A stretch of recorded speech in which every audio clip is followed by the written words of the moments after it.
É uma coisa que vai deixar você em pânico, porque é assustador.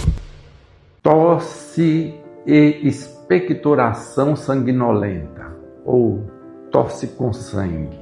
As causas da tosse com sangue são doenças comuns do dia a dia, como bronquite, não a asma, aquela bronquite do fumante, que é diferente. A asma é uma doença que dá falta de ar, mas é seca, tem tosse, mas é seca.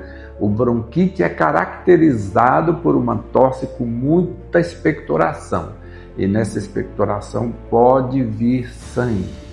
Depois também temos as pneumonias, que são uma grande causa de mortalidade, de falta ao trabalho, que pode vir ou não acompanhado com tosse e expectoração com sangue. A outra é uma doença benigna, plenamente curável, mas que necessita de um diagnóstico difícil, que quase sempre só é feito por um especialista. Seria a tuberculose. Depois vem o câncer, né? Mas um câncer, quando sangra, aí já está um pouco tarde.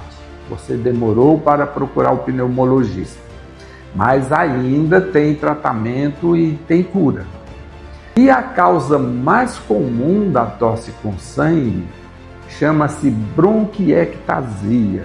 É uma doença pulmonar crônica que só é curável com cirurgia. É preciso você saber que é uma doença que quase sempre é sequela de pneumonia, sequela de asma ou sequelas de outras infecções respiratórias. E também pode ser tratado clinicamente e a pessoa viver normalmente sem complicações.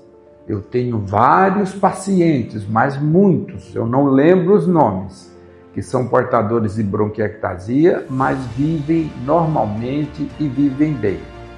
Então, se você tiver algum desses sintomas, ou está convivendo com alguém com algum desses sintomas, compartilhe esse vídeo.